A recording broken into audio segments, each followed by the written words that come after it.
নমস্কাৰ বন্ধু বান্ধৱীসকল, পুনৰ আন এটা ভিডিঅ'লৈ আপোনালোক সকলোকে স্বাগতম জনাইছোঁ। আমি আজি আলোচনা কৰিম অহা অক্টোবৰ মাহটো মেঘ ৰাশিৰ জাতক জাতিকাসকলৰ কাৰণে কি ধৰণে যাব, বা তেওঁলোকে কোন কোন দিশত অশুভ প্ৰতিক্ৰিয়া লাভ কৰিব, কোনটো দিশত শুভ প্ৰতিক্ৰিয়া লাভ কৰিব, এই ধৰণৰ বিষয়খিনি লৈ আপোনালোকৰ মাজত উপস্থিত হৈছোঁ। বিশেষকৈ মেঘ ৰাশিৰ জাতক জাতিকাসকলৰ ধনস্থান, স্বাস্থ্য সম্বন্ধিত বিষয়, প্ৰেম প্ৰণয় বিবাহ বা চাকৰি বাকৰি, এই গোটেই সমগ্ৰ বিষয়সমূহ আমি বিষয়ত আলোচনা আদি লৈ আপোনালোকৰ মাজত উপস্থিত হৈছোঁ। আৰু মেঘ ৰাশিৰ জাতক জাতিকাসকলৰ কাৰণে এই অক্টোবৰ মাহটো এটা সাংঘাতিক সাফল্যৰ মাহ বুলি ক'ব লাগিব। এইকাৰণেই যে অক্টোবৰ মাহত মেঘ ৰাশিৰ ক্ষেত্ৰত ভালেকেইটা শুভ যোগ ইতিমধ্যে সন্নিৱিষ্ট হৈছে। গতিকে বন্ধু বান্ধৱীসকল, ভিডিঅ'টো স্কিপ নকৰাকৈ আপোনালোকে শেষলৈ চাব। আমি ভিডিঅ'লৈ যাবলৈ চেষ্টা কৰিছোঁ। তাৰ আগতে এটি বিশেষ অনুৰোধ, যদি এতিয়ালৈকে মোৰ চেনেলটি ছাবস্ক্ৰাইব কৰা নাই তেতিয়াহ'লে ছাবস্ক্ৰাইব কৰিবৰ কাৰণে আহ্বান জনাইছোঁ। আৰু যদি মোৰ ভিডিঅ'টো ভাল লাগে তেনেহ'লে এটা লাইক কৰিব আৰু বন্ধুবৰ্গলৈ শ্বেয়াৰ কৰিব, আৰু কমেণ্টত গৈ ওম নমঃ শিৱায় বুলি কমেণ্ট কৰিবলৈ নাপাহৰিব। আহক আমি ভিডিঅ'লৈ যাওঁ।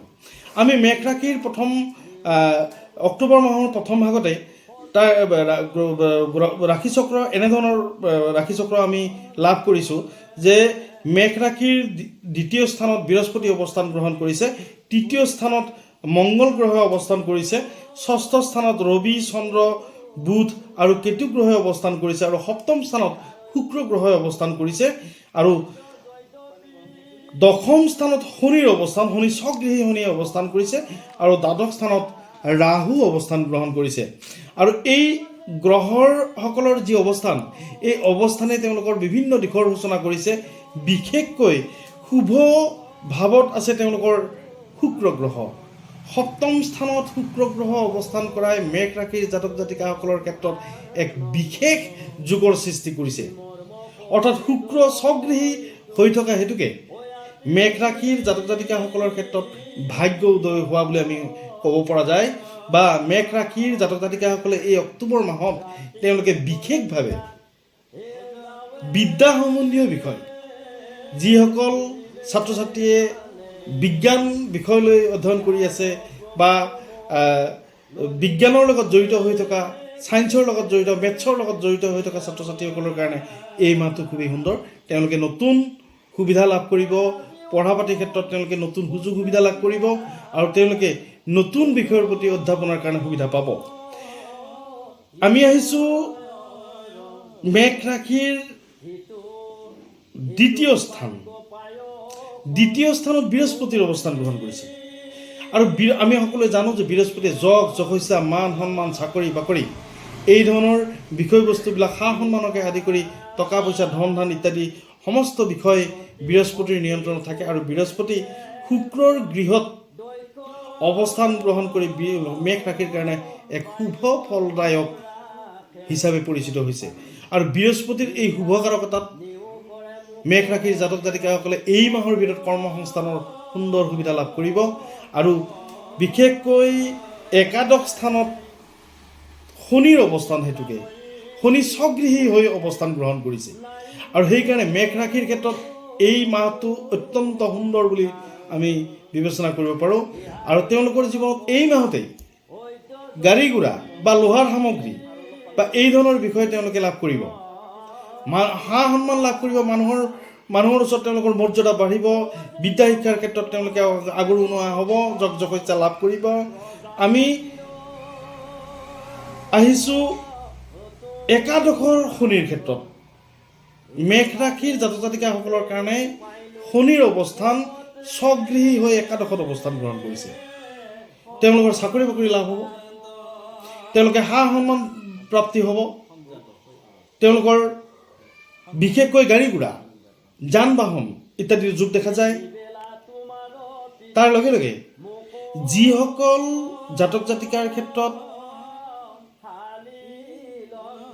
কৰ্মস্থানত বা ইতিমধ্যে কৰ্মপ্ৰাপ্তি ঘটিছে, সেইসকল জাতক জাতিকাৰ ক্ষেত্ৰত তেওঁলোকে উপযুক্ত মৰ্যাদা পাব বা উচ্চপদস্থ বিষয়াৰ আস্থাভাজন হ'ব, বিশ্বাসভাজন হৈ পৰিব, আৰু পদোন্নতি হ'ব তেওঁলোকৰ। আৰু তেওঁলোকে মনে বিচৰা ঠাইলৈ বদলীকৰণৰ সুবিধা এই মাহত তেওঁলোকে কৰিব পাৰিব। আৰু বিশেষকৈ শুক্ৰ গ্ৰহৰ অৱস্থান, বিশেষকৈ সপ্তম স্থানত শুক্ৰ গ্ৰহ থকাই বিবাহ প্ৰাৰ্থীসকলৰ কাৰণে অত্যন্ত সুন্দৰ সময়, বা প্ৰেম প্ৰণয়ৰ ক্ষেত্ৰত অত্যন্ত সুন্দৰ। শুক্ৰ হৈছে প্ৰেমকাৰক গ্ৰহ, আৰু প্ৰেমকাৰক গ্ৰহ সপ্তম স্থান অধিকাৰ কৰিছে। সপ্তম স্থান হৈছে পত্নী স্থান বা প্ৰতিস্থান, আৰু এই প্ৰতিস্থান বা পত্নী স্থানৰ পৰা শুক্ৰ যদি অৱস্থান গ্ৰহণ কৰে, বিবাহ উপযোগী পাত্ৰ পাত্ৰীসকলে তেওঁলোকে বিবাহৰ কাৰণে প্ৰস্তুতি চলাব পাৰে, বা মনৰ পচন্দ অনুযায়ী পাত্ৰ পাত্ৰী তেওঁলোকে লাভ কৰিব। শুক্ৰ যিহেতুকে বিবাহকাৰক গ্ৰহ, সেয়েহে বিবাহ উপযোগী পাত্ৰ পাত্ৰীসকলৰ ক্ষেত্ৰত এই মাহটো অত্যন্ত সুন্দৰ বুলি বিবেচিত হৈছে। আমি আহিছোঁ চন্দ্ৰ আৰু ৰবিৰ অৱস্থান ক্ষেত্ৰত লৈ। চন্দ্ৰ আৰু ৰবিৰ অৱস্থান বিশেষকৈ ৰাজনৈতিক দিশত জড়িত হৈ থকা ব্যক্তিসকল এই মাহটোত কিছু অসুবিধাৰ সৃষ্টি হ'ব। তেওঁলোকৰ জনপ্ৰিয়তাৰ ক্ষেত্ৰত কিছু শংকিত হ'ব।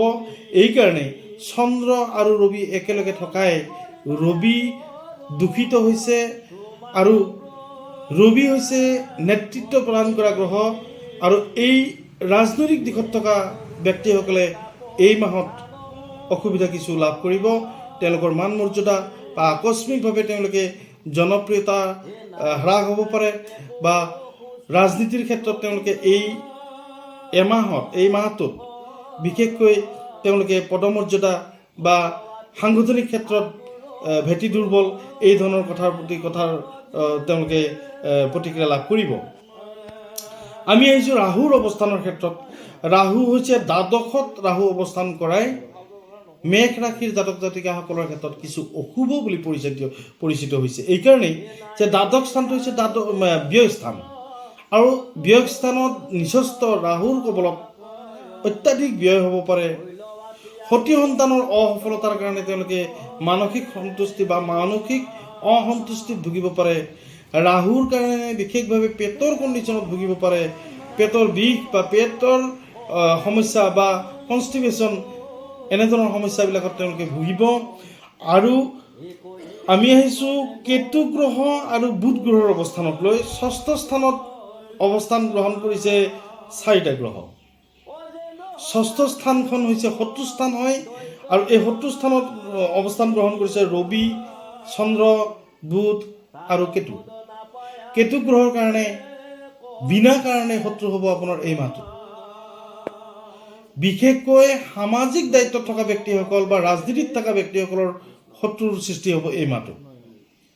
আৰু কেতু গ্ৰহৰ অৱস্থান হেতুকে কোনো কাৰণ নোহোৱাকৈ স্থান পৰিৱৰ্তন হ'ব, কোনো কাৰণ নোহোৱাকৈ তেওঁলোকে শত্ৰুতা লাভ কৰিব, আৰু কোনো কাৰণ নোহোৱাকৈ তেওঁলোকে নিজ মানুহ, সৰু মানুহ বা তেওঁলোকৰ পদমৰ্যাদাতকৈ তলৰ পৰ্যায়ৰ মানুহৰ পৰা তেওঁলোকে শত্ৰুতা লাভ কৰিব। গতিকে মেষ ৰাশিৰ জাতক জাতিকাসকলে বিশেষকৈ মংগল গ্ৰহ আৰু ৰবি গ্ৰহৰ প্ৰতিকাৰ কৰাটো সমীচীন হ'ব। এইকাৰণেই মংগল গ্ৰহ 3য় স্থানত অৱস্থান গ্ৰহণ কৰাৰ কাৰণেই ঘৰুৱা অমংগল বা ঘৰুৱা অশান্তিত ভুগিব, ঘৰুৱা সমস্যাত থাকিব। ভাতৃ সম মানুহৰ লগত তেওঁলোকৰ বিবাদ হ'ব, টকা পইচাৰ খেলি মেলি হ'ব, মাটি বাৰী সমস্যা পাব।